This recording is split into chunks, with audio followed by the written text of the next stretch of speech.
Perfect Specimen, episode 3. We made it. We made it. We made it. Cheers, brother. So I need to issue an apology based off last week's video. I got the Arnold lifting numbers incorrect, and a lot of people were upset about that. Very upset. They took it as a personal insult, and for that, I'm sorry that you're so emotional and sensitive. That was one of our best videos. We're a little short. Yeah. Hey, whatever. I also got a bone to pick with you. Okay, please. You're sitting there all like short shirt, flex, like ripped out of your mind. I'm sitting here like a slob when I'm editing, just like hunched over. Oh, I told you there's a new product you can get you. The gut strap. The gut strap. Suck it in. So Josh sends me this thing, this big stomach wrap, just to wrap my gut in with. Did not appreciate that. Oh, I did. I enjoyed it. I saw something else the other day. It was these knee straps, they're like knee braces, but they straighten your leg out for you. Oh, So it's like if you're hiking or something, it basically like spring loads. So when you bend, it just like springs it open and like forces your knees open. Wow. I don't know what your thoughts on that. Well, people use something similar to that on to ski. And I think it's the brand's like Stoko or something. And it's basically, have you seen the BOA system for like snowboard boots and stuff? They have that. It's like tights that you put on. And then as you cinch it, there's kind of this cable system that's built around your knee. And then it tightens it up. And it gives this like spring tension to your knee joint, right?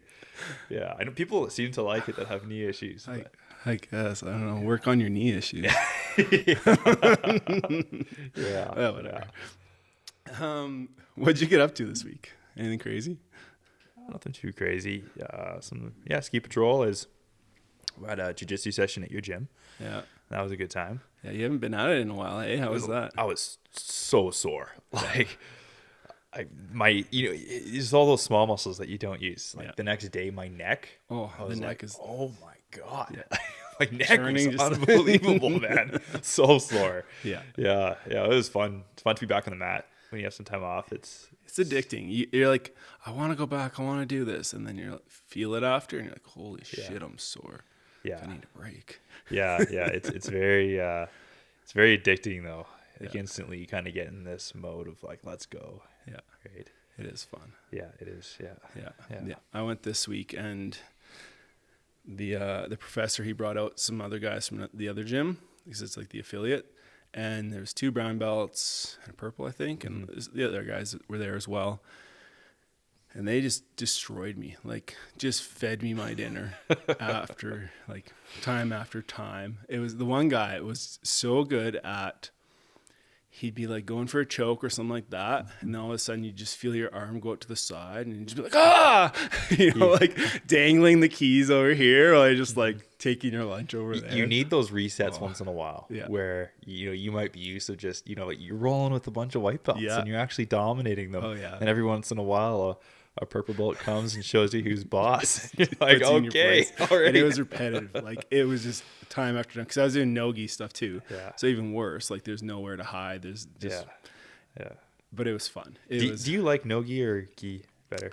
I don't know. What I like about no-gi is I'm not very good at, and maybe this is just my experience, and it probably is, with the gi is like using the collars and all that stuff, like getting the grips and all that. Like I'm not familiar with that. So for me, it's more natural to like go for a wrist to pin or like, just that straight body contact. Yeah. So I don't know. I like them both. And I'm trying to like, the way my gym works is Wednesdays are gi, and Tuesday, Thursdays are no gi. So I'm trying to kind of hop between and do both.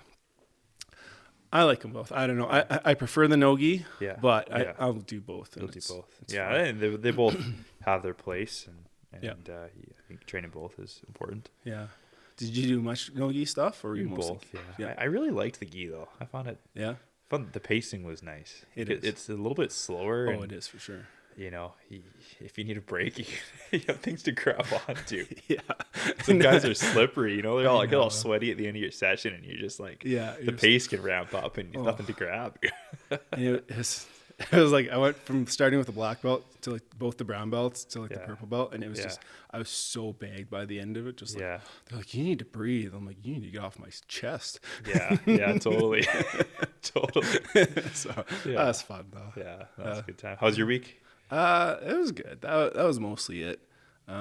Just hung out with the kids and that family stuff. Nice. Yeah.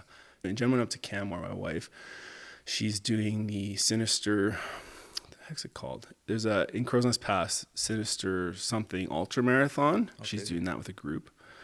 Pretty cool race. They each have sections at the gym? Yeah. So it's like a partnered competition, and they have probably, what's hers? I think it's like 30K, maybe 25, 30K, something like that. She has to do pretty crazy elevations within there. Mm-hmm. But she's getting into kind of the ultra, not really ultra scene, but just like getting her feet wet. I'm sure it's going to start the addiction, kind of like jiu-jitsu where you try it and you're like, I'm full in. I need all the gear, everything like that. So she went out with her old captain to Canmore and did a couple loops up there. So yeah, all trail stuff. Yeah. Have you played around with trail running versus pavement running? A little bit. I like the trail stuff just because it's that scenery and that release, where if you're just road running, it's pretty boring, monotonous, right? And it's good for consistent pace, and just like consistency on footing and all that stuff. But I think trail running just provides that variety and almost that, I wouldn't say interval training, but just that constantly varied kind of fluctuation in what you're doing, right? I think a part of it is like also the mental stimulation. Yeah. Like you said, if you're just doing a pavement race, man, it's so boring. Yeah. But when you're working around routes and the terrain is varied up and down, just gives you something to think about. Yeah, and when bear's chasing you, you just gotta go. Yeah, that's right. That's right. Yeah. Nice. Have you ever heard of the Tillo swim run? No. So it's this race. I heard about it on Rich Roll's podcast, and it started, I think, in Sweden. So here's what it is. It's so it is 69 kilometers, and it has 24 run sections and 23 swim sections. Whoa. Yeah. So you're going back and forth between the two. Yeah. And so it's the reason that they kind of started is because they have this very cool island section. Like basically you swim from here, like swim 1K, and you get to this island, you hop over this island, traverse this island, then you go back into the swim, and you constantly go from swim to run to swim to run, and it's a partner competition. Whoa. And you're tethered to your partner. No way. Yeah. So they've kind of gotten relaxed with the tethering a bit, but if you get too far ahead of your partner in the swim, they'll force you to tether back together. And usually people will tether in the water just so they don't get too far apart. I don't know if you need to tether on land, but it's some pretty cool pictures. I'll put them up on the video version of this. And guys just like dragging their partners out of the water because it's so slippery. And so you can use hand paddles for it too, which is cool crazy for the swim. Yeah. Which I was like, I'm down for that. Like I could do that. Yeah. So there's one in Whistler. If you're interested, it's going to be, what is it here? 32K run and 4.7 mile swim, but it's broken up. Yeah. It's broken up. And we get hand paddles. Hey, I think this is quite reasonable. Yeah. I think we could. We'll have to figure out here's my biggest question. Yeah. Is footwear. Like what is it? What are they using for footwear? I don't know. Are they swimming with shoes? Yeah. Yeah. So that's why, I think that's why they let you use the hand paddles, because it's so awkward, probably kicking. 100%. And to save your legs, so you're not just constantly kicking on, like running and kicking. Yeah. So it's that back and forth. So I have a funny story actually about having the wrong footwear for an event. Yeah. So I did a Spartan race. I think like this past summer, first time I've ever done kind of one of those tough mudder Spartan race things. It was out in Red Deer, and I was like, okay, I'm gonna use these like sweet Vivo barefoot shoes, and they're pretty good. They got like all this like tread on the bottom. Well, the shoes I got are 100% waterproof, and so what that means is that when you go into water you're underwater, it fills with water and then doesn't drain. So the first event where I had to go like under this thing, and I come out and all of a sudden I'm like running and like clunk, clunk, clunk. My feet are just like 2 bricks. And I'm in the middle of the race and like everyone's kind of going. And I'm like, okay, I got to drain this. So I proceeded to, in the middle of the race, lay on my back with my feet up, and I just started kicking my legs on my back in the middle of the race to drain this water out. It's like when you're a kid and you have rain boots on, you 100%. 100%. I'm like, do I take them off or do I just put them up above my head? So that was a big experience. If you're doing anything water and run related, you need boots that can drain. It's very important. And I think so. They did. I think they list the Vivo ones on there, but I do think these ones have the vents in them, and like the meshy ones. Oh yeah, Vivo makes a bunch of good shoes for that stuff. Not these ones. Yeah, and they like it's interesting because they make you get health insurance. They make you get like all this gear and stuff like that for it. So yeah, out in Whistler. Yeah. I've They have a bunch of cool ones. They have one, I think, in Austin and kind of all over the world. Nice. So we'll have to look at we some. could have fun with that. Yeah. Dabble. Yeah. To get in our swimming. Yeah. Yeah. It's swim shape. We've talked about that in a previous podcast, but it's very, very real swim shape. It's like you have to put some time in. Yeah. You can't just jump in there and expect to do well because it's going to humble you real quick. Well, that's good, though. We'll put some time in. That'd be a fun one to do. All right. We'll look up one. We'll get one going. Maybe we can video it. So this past week, Nobull merged with TB12. Do you know much about TB12 at all? Other than it's Tom Brady's brand or something? Yeah. So I think it's like, and I know minimal about it too. I just know that it's like a health and wellness kind of brand. So I think Matt Fraser used him as a physiotherapist, or they have like a physiotherapy group kind of thing. Like it's this big, I think, umbrella for a bunch top of level different athletes. Yeah, for just a bunch of different health and wellness kind of things. I think they do workout stuff as well, and it's the here I'll read you the Forbes one because it's kind of interesting. So you know that the Body Armor, the company Body Armor, you see a bunch of the sports drinks now. So the main owner of that, he's now the main owner of Nobull. Tom Brady is the second biggest shareholder. Right. And they're still going to keep the Nobull name. Yeah. And basically, I think what they want to do is take on like Lululemon and Nike and try to expand kind of into that because the guy has the sports drink stuff, right? Right. He's a billionaire, so he has kind of the net worth to just push it and try to get all the influencers on it and make it mainstream. The marketing. I think Nobull's issue is it was too CrossFit specific. Yeah. And that's kind of where it was limited. Like they were in the NFL Combine too. Oh, were they? Yeah, they were doing that. So they're trying to kind of burst out of that. Yeah. Like the little shell they were in. But I bet you non-CrossFitters, like most people they don't know what Nobull is. No, nobody has an idea. In that CrossFit space. Yeah. Like it's a pretty niche brand, right? Yeah. And I think that's why Reebok kind of shed the CrossFit, probably because of the legalities around it, but also to make them more like a well-versed brand. Yeah, interesting. Yeah. And then we had GoRuck is the new sponsor for CrossFit. Yeah. I don't know much about other than like the Ruck backs. I know they have shoes and stuff like that as well, but curious to see. It's cool. It's neat having these American companies partner with a big brand like that for us Canadians. Yeah. Because I find it gives us a bit more access to their products. Yeah. They figure out the whole logistics of shipping and the rates for us here. Yeah. I know. Forgotten society across the border. I hate it so much because you go on the internet, you're like, oh, I'm going to buy some shoes, $120. Oh, it's American. Okay, so whatever that is, $170 now, plus shipping, plus duty. It's like $220. Didn't we like price something out once, like overnight oats or something like that? And price it all out. I'm like, this is like so unattainable for us. Like $10 $10 a breakfast for. I know we're the bastard children up here. Yes, we are. 1,000%. Yeah. It's painful. There's so much good stuff down there. What else I got for you? So I was cruising Reddit this morning, and the most amazing thing popped up. I'll show it to you. Now, for the video listeners, for the video people, I'll put it up there. For the audio listeners, somebody competed as a Canadian guy in a BJJ competition in a Speedo. He did not wear that. Yeah. So it looks like he's like fresh off the pool deck. And I was like, no, maybe he was just like a spectator or something. Like, no, like he actually competed. Yeah, so there's a picture of him like on the sidelines in a Speedo. Now he's lined up against this guy in a Speedo. I was like, okay. Wow. This next picture though is just amazing. No. So the guy is in full mount on this poor guy, like like package full, just like right in his teabagging face. him right Just there. this poor No soul. way. Oh, I can't believe they let that go. I mean, I guess where's the line between spandex shorts and a Speedo? But I think there's a line I that can think be there's a drawn. line as well. I think there needs to be some kind of inseam in there. You know, Yes. like Yeah. When- I fully agree. That's not right.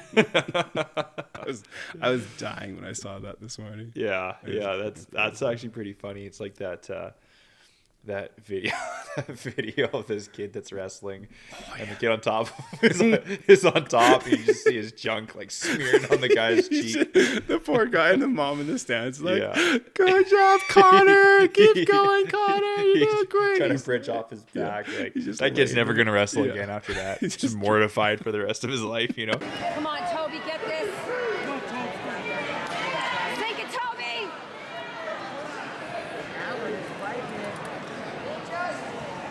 That video will live on the internet forever. It is funny, I man. find, with people that do jujitsu or wrestling and versus people that have never done that sort of sport before. Yeah. You get very comfortable touching other people's bodies very quickly. You get very accustomed to that. Like at the hall sometimes, you'll be like, oh, hey, I want to try out this move here. So just like come into my guard real quick and Jiu-jitsu move. jujitsu. clear. Jujitsu Yeah. move. But and then it's like, oh yeah, Ralph's there. Oh yeah, sure, I'll jump in or whatever. Yeah. But most people are not comfortable with that. Like if you just ask someone to lay on the ground and you just full mounted them, like they'd be so weirded out by that, right? Hell. Yeah, it is a weird. Yeah. It is a good thing though. It's like, Yeah. I mean, there's a line, but that being comfortable with that and comfortable in like close proximity to someone, you know, the people are just like, oh, get away from me, like you're too close. I don't know. Yeah, totally. It is kind of funny, like going through COVID, how like scared people were of like how yeah. you mentioned this, like you came out of jiu-jitsu just rolling against some dude, and it's like 6 feet away, get 6 feet away. It was wild. Like literally going from a jiu-jitsu class and you'd be like hard breathing in a room packed full of people, like literally sweat drips from some dude, like hits your lips. You're like, it's like people will be mortified. And then you go from that into a grocery store, you know, and everyone had masks on and there's like lines on the aisles and everyone's 6 feet apart. And I'm like, man, like in contrast to what I was just doing 10 minutes ago, this is really weird. If they only knew. If they only knew, yeah. Some grandma be passing out, yeah.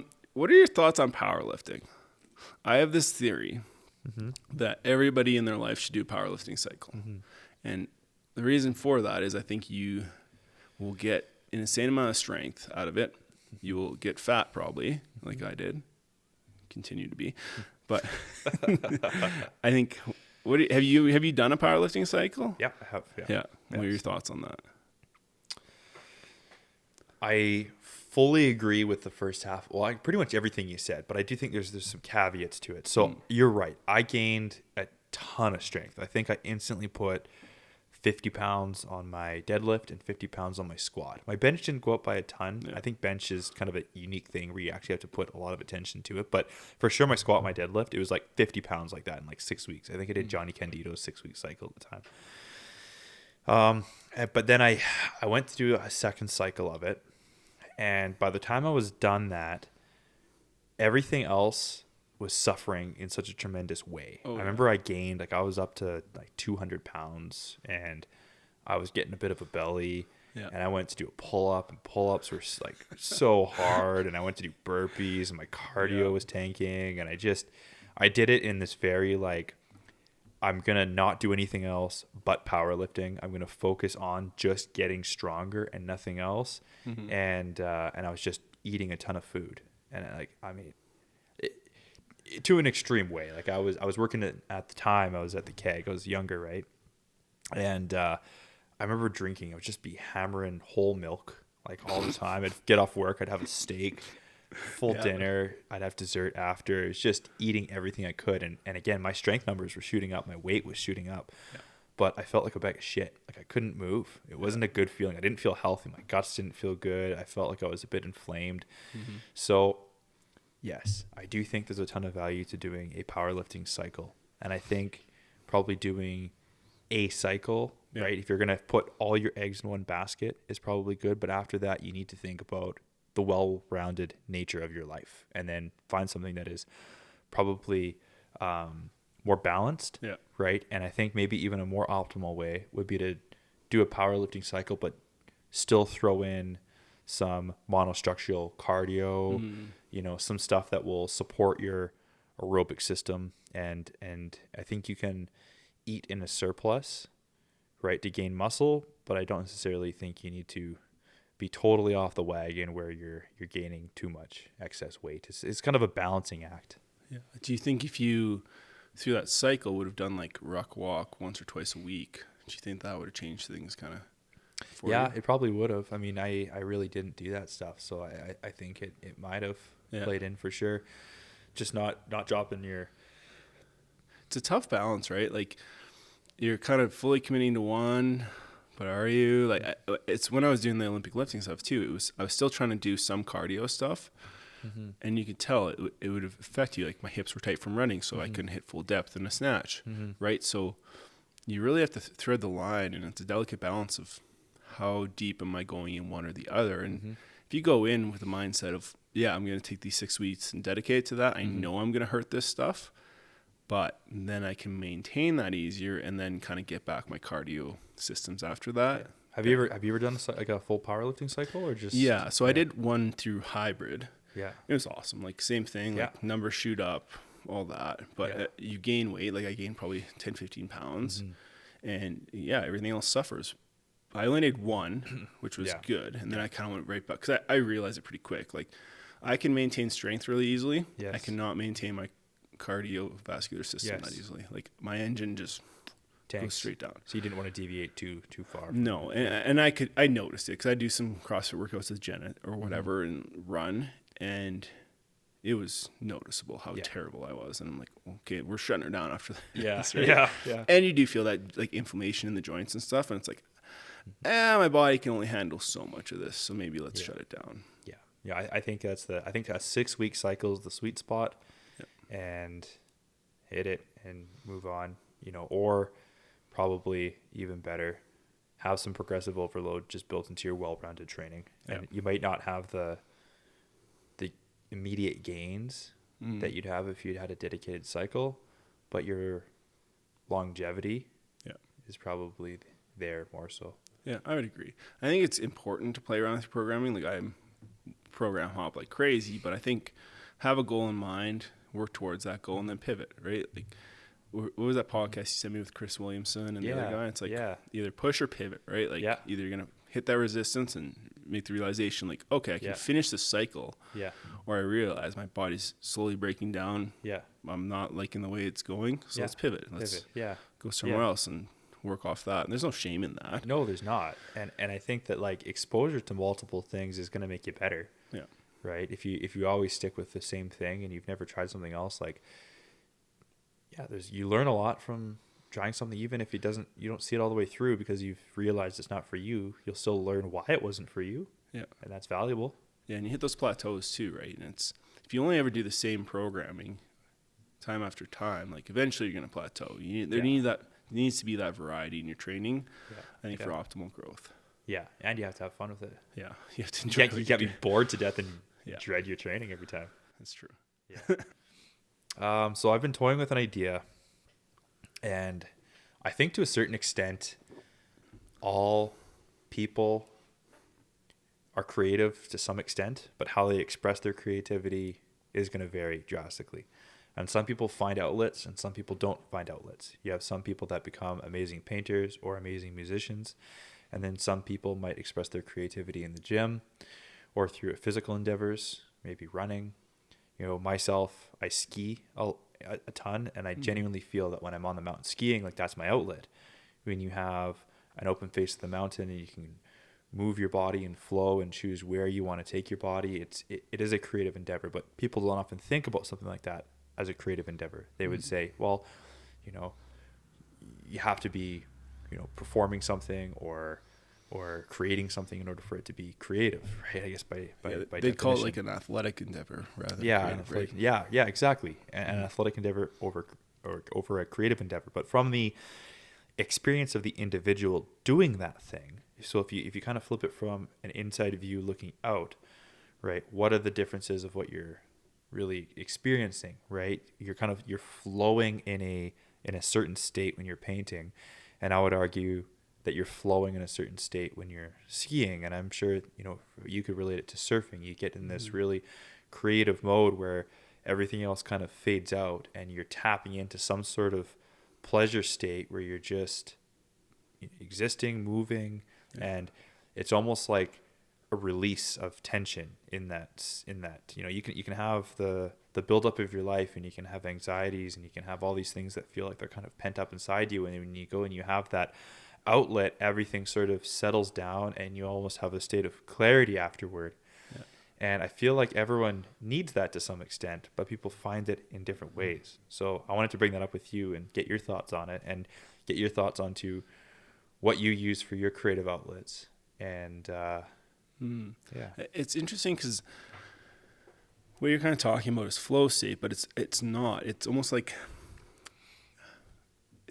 the release of endorphins in that pleasure state of just like, you know, that euphoria of being in the moment and the realization of like the act. And I've had that many times. One of the coolest ones was in like there's memorable. I've tried to surf quite a bit. I'm landlocked, so I'm pretty limited. But I have certain core memories of like amazing waves. Like there's 3 or 4 ones that just are stuck in my mind of like how good it felt, and just the experience was so cool. And I think it's important to find those outlets in your life, and it can be so broad and varied of what you're doing, right? Like the creative outlet that you choose is so much different than mine, right? And the creative outlets that I choose are like I enjoy snowboarding and doing that, but for me, water is like amazing. I also like creating, like with this podcast, like editing, video editing, and like just the art side of it. Yeah. Whereas my dad's super artistic. Like he was in art college, airbrush, very creative. Yeah. And it's cool because I'm seeing like aspects of that in Margot, and like how much she loves to draw and how like much pleasure that gives her.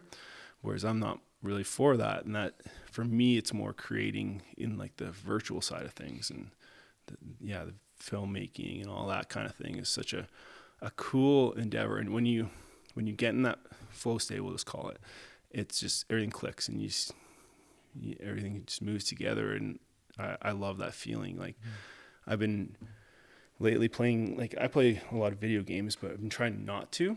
And I find so much pleasure after when I don't, and I do something more creative, and like that feeling of accomplishment. Right. Yeah. And it almost seems like with something like, say, painting, for instance, you can, you know, start just freelancing and almost tapping into something that it may not be objectively beautiful, but from an individual standpoint, you can almost like express instant creativity to a certain extent.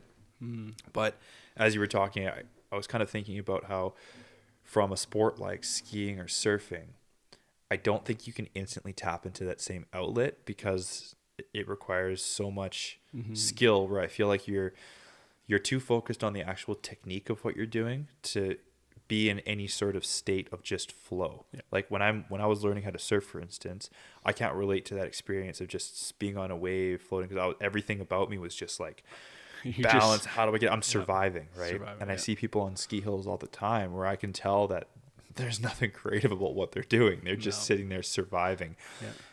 I think the creativity starts in these physical endeavors when you're no longer having to like think about the technique of what you're doing necessarily, but more just the experience of what you're doing. Like you're looking at where you want to go and you're going there, and your body's moving without you having to tell your left leg to go there and your right leg to go there. It's already there. Yeah. Like you're past that.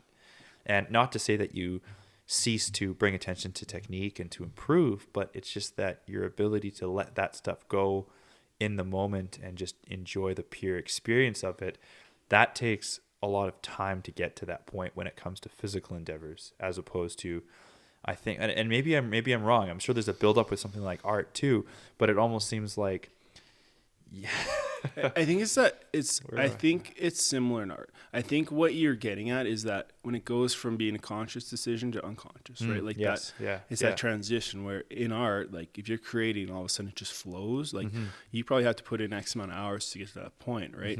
In like filmmaking or videography, like it's a certain point where it's like, yes, this is just natural and it's happening. I don't have to think about like the exposure, the aperture, like all these different things, like the lighting, the angle. It's just like, it's there. I know it because it's just like, it's part of my body now. It's So really there is no difference between the two then? I don't think so. I think the repetitions and like that familiarity and that comfort, where I think it's that transition from that conscious to unconscious, where your body, it's just natural, right? It just happens. I think that's when you kind of get that flow state and that creativity. I'd almost then say that there's probably some people that never get to experience that because they never push something long enough to ever attain that state. But for those people that have attained that state, I've never attained that state doing art, but I promise you have attained that skiing, right? Yeah. So, but that when you're in that state, it's there's almost nothing better. Like I feel like my soul craves it. Every ounce of me craves it. It's what keeps me just addicted to being out in the mountains and going. And it almost seems like it's necessary to some extent for my sanity. Yeah. And so I couldn't help then but say, to what extent is creativity necessary for people? Like it seems to be present in everything, right? I think for pleasure and happiness, I think creativity is huge, right? If you're just existing, then you're not growing, right? Like that, I think it's that growth and that expression of yourself, which is creativity, like that expression of yourself. I think that is like the ultimate in what humans kind of need, right? And there's so many different, I think, definitions of it or examples of it, but yeah, if you were just, you just lived in a basement, did the same thing day after day, right? Like go to work, come home, watch Netflix, repeat, right? Yeah. Where's the creativity in that? Like, Yeah. unless you're accomplishing that at work, but you probably aren't. But I think That everybody is some has, people's life though. Like it's a very real existence for some people. Right? Yeah, and it's some people need that. Some people need that consistency, and I think maybe whether they're doing like little projects and stuff, but yeah, it goes back to like you need those little hobbies and these little outlets and creativity to bring that happiness into your life. Because if you didn't, it would be miserable. So do you think, so I had a fun conversation on the phone with a buddy the other day. Do you think people are becoming less creative over time with like the consumption of being able to watch things, and then you have AI that is now like maybe taking the place of creativity? If I have to do a project, instead of writing and letting my creative juices flow, I can just prompt it and spit something out that is creative, but it wasn't me. It was something else creating it. Like, are we moving in a direction of people experiencing less creativity? I think it's a natural evolution, right? Like what was creative 100 years ago, they might look at what we are now and they're like, what is this? It's ridiculous. Like they're on boards or on whatever, like they're driving and like all this ridiculousness. But I think it's this constant evolution. I think AI is based off past experiences, right? It's not, you can't predict future experiences. Like it's going to try its best based off the past. But I think one thing that AI will enable us to do is, and something like social media enables us to do, is, for example, Tony Hawk's 900, right? Before he did the 900 was impossible. Right. As soon as he did the 900, other people are going to do it. Yeah. Other people did it. Right. So with social media and this constant sharing of experience, people now realize what is possible. What someone on the other side of the world did, I can do that, right? Like the impossible is not possible because that happened, and because it's shared and there's a more steady flow of information. It promotes that growth. And as people tap into that information, it's adding to their ability to now create new stuff. Yeah. And as AI progresses, it takes stuff off our plate that would have limited us, and now we can focus on something else. So say like that project, so if someone's going to make AI write an essay, well, I'm not saying that's a good thing, but if that takes that off their plate, then maybe they're allowing themselves to explore creativity in another area, and they get more time for that, right? So it's the shuffling of priorities and the shuffling of those experiences, if that makes sense. I like that. Yeah, I think that's a unique perspective, because I think a lot of people would have said something different, and they would have been like, no, it's thinking for you, it's making people less creative. But I think that that's a very good observation, and I hadn't really thought about it in that way. It's kind of like, I relate it to, if you say you spend 3 hours a week cutting your grass, now you pay someone to cut your grass. Yeah. What does that 3 hours now enable you to what can do? that become? What can you do with that, right? Like, Yeah. I think areas that, I don't know. I think in areas that are mundane and just monotonous, like AI will kind of trump that and take that off our plate, hopefully. And now it'll allow people to explore and do new cool shit, right? Yeah, I think it's going to give people the opportunity to fill that space, but it's an opportunity to fill that space with something creative. It's not saying that necessarily all people will fill that space with something creative. And I think those people naturally, like, if they were lazy, they're going to continue to be lazy. Yeah. But if you hear all these high performing people, the CEOs and the millionaire this and that, they're like, X amount of times, X amount of dollars, right? Like, it's a similar thing for us peasants, right? Like, if you can take something off your plate, it gives you room somewhere else, right? Have you seen all the videos coming out of people wearing the Apple Vision Pro goggles? No. Because Apple just came out with these virtual reality goggles, right? And people are wearing them like on the subway, walking down the street. There's one video of someone like in his Tesla driving, and he's like clearly typing on some virtual keyboard, like in his car driving on the freeway with his goggles on. It's obscene, man. It's so crazy watching all these videos. People just living in this augmented reality. Like, it's so strange. It is strange. I'm curious how far it goes. And like, it's going to be a contact lens at some point, right? Where you're not even going to know someone's watching Netflix right behind your head, right? Yeah. And it's a weird. You just think he's just daydreaming, looks spaced off. Totally. Yeah. That kind of leads into something else I want to talk about was, have you ever read a book and then visited it 5-10 years later, and then you get something else out of it? I don't think I've ever reread a book in that way. I've rewatched movies, and I've definitely had that happen with movies, where I've watched a movie later in life and been like, oh, this is a completely different movie than when I watched it the first time years back. Yeah.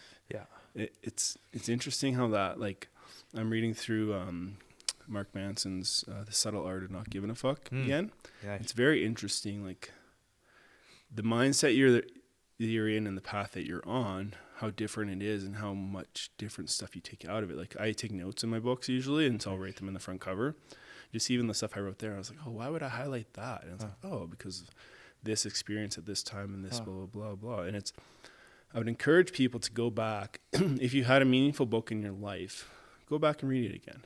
And I've read have you read The Alchemist? I have, yeah. Yeah, that's a good one. It's Great a good one. book. I try to read it every couple of years, because you take little things out of each time, right? Where you are in your life, and Yeah, that's interesting. You can't really replicate getting older. Yeah. Like, it's just you almost look back and you can't believe that where your mind state was, even 5 years ago, right? It's like, but I don't think that ever stops. I think if you keep having a growth mindset, every 5 years you'll look back and think, wow, like I've grown a tremendous amount. You really are a malleable person, and you continue to have those leaps throughout your life. Well, it's like the experiences that you had leading up to that point kind of dictate where you are in that life, right? I was listening to another podcast today while I was on the bike, and the guy was talking about how if you have twins, it's no matter how similar they are, it's those experiences that will kind of dictate where you are and where you're going. And it's like the nurture versus nature thing, but like ultimately people experience different things differently. And I was curious because he's like, I wonder how, if two twins, identical, had the exact same experiences, maybe like you separate them, had the exact same experiences and the exact same like chances to respond, would they do the exact same thing, or would it be different? You know what I mean? Like, if they're the same person and it's the same experiences, and you have 1,000 different decisions you can make on one thing, what you do, what will you choose? Will you choose the same thing? That's kind of an interesting. It's an interesting thought experiment, and I think that in a way it's kind of like the whole, do we have free will or do not have free will, right? Like is every decision you make just a series of every decision you've ever made playing into helping to guide your current decision? Yeah. You know, and I think if you take that mindset, it can kind of take a lot of, well, there's two ways to look at it, right? You say you take someone that, you know, committed a crime and they're in prison. You can take a bit of a sympathetic approach to them, not saying that you can let them be in society and be okay with their decisions, but you can say they didn't have a choice to make a different decision because they didn't get to choose their shithead parents. They didn't get to choose the fact that their friend got them hooked on drugs when they were a young kid, that their mentors were stealing and this and that. They didn't choose all that. And every single experience that they ever had eventually led them to whatever, robbing a convenience store, hit and running, whatever it is. And so you can take that sympathetic approach. But then some people say, well, then what, does anything matter? And it's like, well, no, it probably does matter. Because if everything is built upon your previous experiences, then doing the right thing matters almost more than anything. Like I need to choose to not lie. I need to choose to always do the right thing, because if I lie now, it's probably going to be easier for me to lie in the future if everything is built upon your previous experiences. So it does matter. Do the right thing. Well, it's like it just puts the weight in different buckets. I think of like you have the decision to do a good thing or a bad thing, and it's like either you're stacked up here in the good thing or you're stacked up here in the bad thing. But ultimately, you have the decision to do both. It's what it's going to push you in, right? Yeah. Well, momentum, right? Anything. It's probably momentum is very real in any project, in anything you do in your life. Yeah. It's a series of decisions that keep you moving forward, right? It's like habit building. It's hard to build a habit unless you do it over and over again for an extended period of time, where that momentum just takes over at a certain point and then it's part of your life. Yeah. Yeah, I like that. That's cool. Yeah.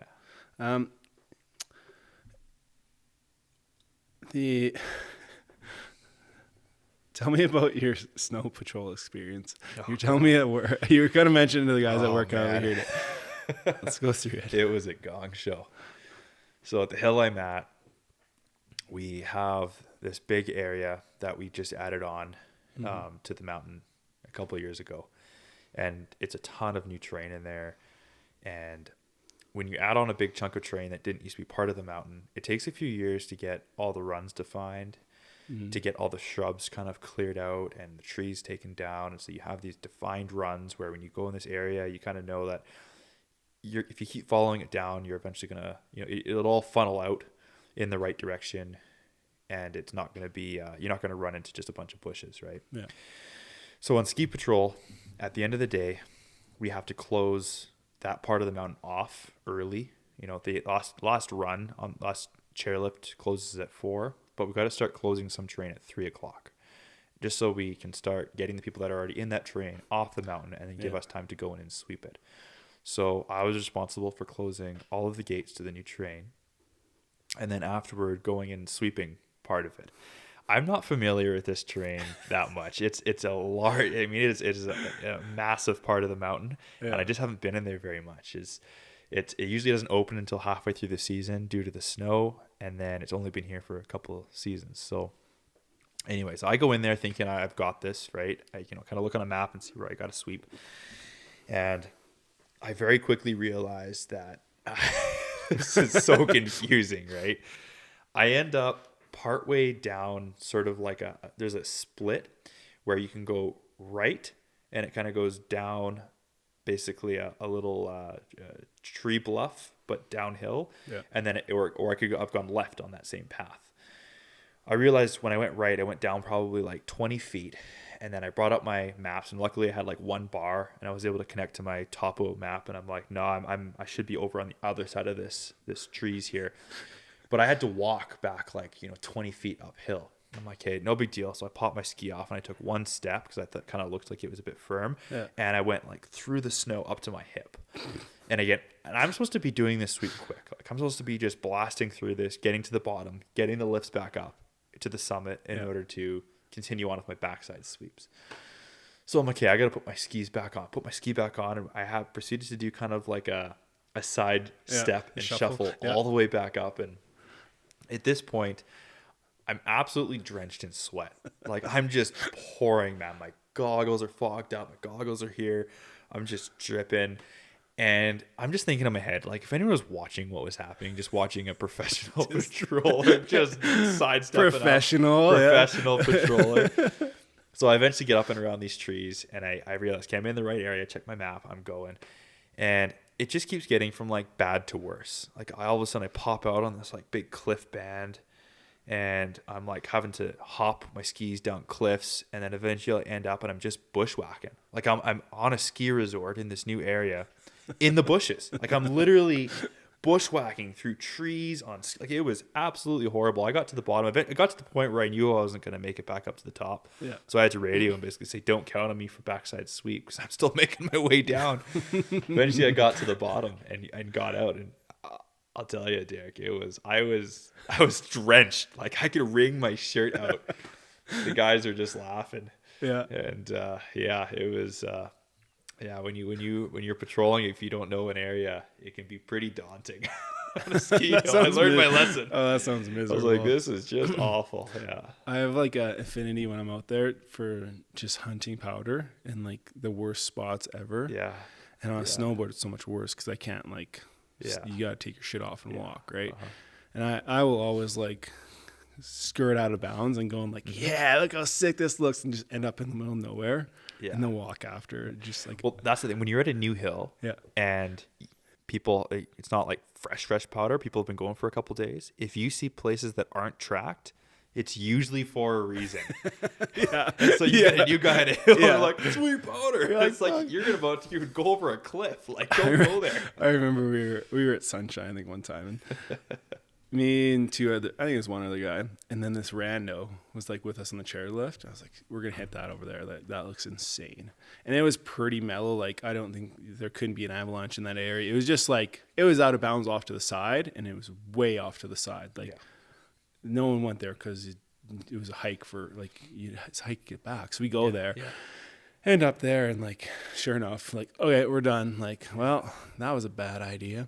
So we start our walk back, and I'm so heavy, I'm just like popping through. The other guys are like walking on top. The rando that came with us is like, what is wrong with you guys? And just like takes off and like never saw him again. Yeah, it was miserable. Yeah, for sure. The search for the powder, though, people will do a lot of work for some powder, man. Yeah. Like, you'll get people that will hike and they'll boot pack up things, and you get 10 seconds of powder. But for those that have never experienced the powder, it's another feeling, man. When you're on a snowboard or skis and it's just waist deep powder and you're floating down the side of a mountain, oh, it's awesome. It's epic. It's the coolest thing ever. It's what you live for. Yeah, it is. Society of Snow. Yeah. So what is this? Okay, I feel like you definitely need to watch this new series on Netflix. It's not even a series. It's a movie that I had no idea this actually happened. It recounts the events of a rugby team traveling. I think it was back in the 70s, I want to say. They were traveling. There were a team from Uruguay. Uruguay? Right, Uruguay. Go on, yeah. They're going from Uruguay. They're heading from there to Chile. Going over the Andes. And as they're going over the Andes, their plane crashes. When their plane crashed, they had, obviously some people survived, and basically they clipped the top of the mountain. The plane broke in half, and the fuselage kind of rolled down the side of this mountain, and it basically stopped right in the middle of this mountain range where they're in the middle of the Andes. And they weren't dressed for the conditions. It's the middle of the winter. And it recounts their survival story. Like 10 days in, they managed to get a radio working. And they heard over the radio, there was maybe, 20-something survivors at that point. They heard over the radio that they were calling off the search for the winter because they believed that everyone was dead. Yeah. And so they're way up in the Andes. And basically this whole thing just recounts the story of what they went through and all the adversities. And that's crazy. I listened to a TED Talk of one of the survivors at the end. Yeah. And he had sort of this overwhelming calmness in his voice where it almost seemed like because of that level of adversity that he had gone through, everything in his life was simple at that point. He just was very, very relaxed. He's like, I got to live again.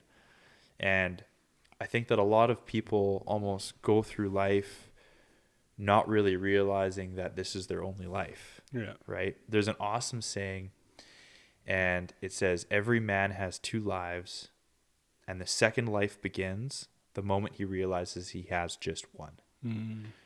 And I think it's incredibly profound to consistently remind yourself that you're going to die one day. Yeah. This is the only experience you have. And so you have to make the most of it every day. Don't take things too seriously. Don't take yourself too seriously. And realize that this is pretty important, because time moves by very fast. All of a sudden you realize you're in your mid-30s with a bunch of kids. And like it's going by. It's not stopping. So it was a really cool documentary. I think you'd enjoy. Or isn't it a documentary? It was a movie, but based on a true story. It'd be worth watching. Yeah, I'm gonna check that out. I've been watching random crap, so I need to find something good.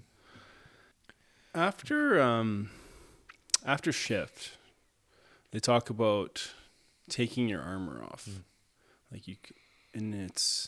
was talking to someone I know really well. It was in emergency services for a long time at a very high level. And he talked about, like, when you go to work, say your girl, you put your hair up, that's putting your armor on. Like, you're putting your armor on for the day. When you get home, you pop your hair out, whatever. Yeah. Your armor's off.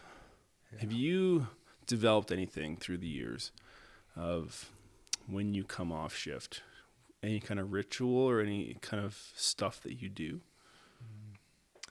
I don't think particularly. I think that I always feel better after working out. That's almost my reset, where I get a big sweat on, and even if I've had a really rough night, I find that sweating and breathing heavy just resets me. And it's like, okay, here we go. Days off. Let's reset. Yeah. Right? You could have that high cortisol spike from just calls all night. And I don't know. It seems like a bit of a reset for me. It's interesting. The one that I find it, and you'll experience this when you have kids, is like coming home and just immediately being like, daddy, daddy, daddy, blah, blah. Like, it's a very interesting thing of having to, where I used to rush home from work, I'll kind of take a couple seconds, like take a couple minutes at the table, right? Reset, bullshit with the guys and the girls. And then the one guy we had at the hall the other day, Jason, he talked about, like, maybe you take the long way home, or maybe you take your time, or maybe you stop for coffee. And it's been a very interesting shift in the last few years of not rushing home, but it's better to not rush home in a shitty state than to, it's better to take your time and reset yourself than to go home in that state, right? Because you can be home as quick as you can, but if you're being a shitty husband or dad, like, why be home quickly? The time might call for it because wife's going to work or whatever, but trying to reset and just trying to take a couple seconds for yourself, take a deep breath and reset has been kind of my go-to before I go home, which is an interesting, I don't know. For those that aren't aware here, you live like 3 minutes from the fire hall. Yeah. I live about 35 minutes from the hall. Yeah. And so it's interesting when you ask me this, I probably have that built-in decompression after every shift, just inherent in my drive. Yeah. Right. I can listen to music. I can put a podcast on. I can, sip my coffee. And I think now that I'm reflecting on it, like, you're absolutely right. That would be my decompression. Yeah. And I don't really feel that urge to decompress when I get home because, hey, I just had it. I'm just chilling in my car. Yeah. Some of those drives homes are awesome. And there's been a few people that had those drives and then moved to the city here. And they said that they missed that drive. Yeah. And I enjoy, so in the summertime, I'll ride my bike to work. And I enjoy that time, just like being outside, a little bit of exercise and just like cruising, right? Dude, you look so content on that little bike. Oh, my beach cruiser. Your beach cruiser, comfy seat. It's so good. Headphones in. Yeah. It looks like it does two things. It looks like it puts you in a good mood going to work on a sunny day. Yeah. And then you get that nice decompression in the morning. Yeah. It's one of our favorite things to do, Jen and I. when we first met, like we went to, we go on trips to California quite a bit, and we'd fly into LAX and we'd stay in like Redondo area. I don't know if you know LA at all, but we'd go down to the beach. We'd rent beach cruisers, and we'd cruise like for an hour and a half to this Marina Del Rey, and it's so cool because in California, like there's that big boardwalk along the beach, and you just like you just ride it, and like you have the ocean on one side, beautiful houses on the right, like just the atmosphere and everything, and it's one of the coolest things. And like after being on beach cruises there, I was like, I want a beach cruiser for home. So it's almost like it teleports you right to that time of being like, I'm on the beach. It's like, it's relaxing. There's no gears. You're not there sitting about what gear do I need to be in. You're just getting on and you're pedaling. It's so funny because like Jen and I have done that probably 3 times, separate times. We go to LA and we do that cruise. And I was on a fire course in Colorado with a guy from work, TJ. And we did a layover in LA and had like the whole day there. So I was like, let's go to the beach. I took him. So something that was like romantic for me and my wife. I take a guy from work and we're just cruising. And he loved it. It was so cool. Like he's just like, this is amazing. Go have some delicious seafood. And like cruise back. Yeah. We had the worst sunburns after on the flight home. I can totally picture you two biking. Oh, we were the perfect pair in Colorado. And it was because he just likes to sleep, likes to do his own thing. I'm very introverted. Like I don't care to go out and drink at the bar and stuff. So we just like bed at 9 o'clock, bed at 9 o'clock. Hell yeah. Both just let's go. It was so fun, man. It was good. It was good. Yeah. We'll end on this. What's your escape? I'll leave it as broad as I want, but what's your escape? Yeah, skiing. I think we touched on it. That's my that's my happy place. That's your happy when place. I'm stressed, I need to go out for a good ski, and I'm always in a better mood after a day skiing. Yeah. How about you? I think it's like switching. I think it's like there's a fine line between a distraction and an escape, right? And it's I'm trying to find a better escape, and I think that's through like what we talked about with the creativity stuff, like finding that creative outlet and trying new stuff. And would you say it's switching from gaming? Yeah, from like video games, just like useless stuff of just like monotonous things, right? I've always struggled with the whole video games, if it's a waste of time or if it's not a waste of time.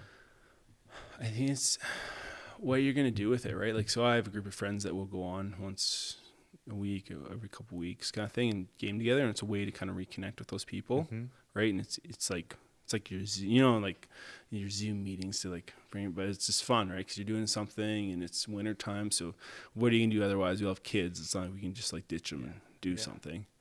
So I think in that regard, it's okay. But if you're just like avoiding life because you're doing it and doing that, I think there's other stuff you can be doing, right? Yeah.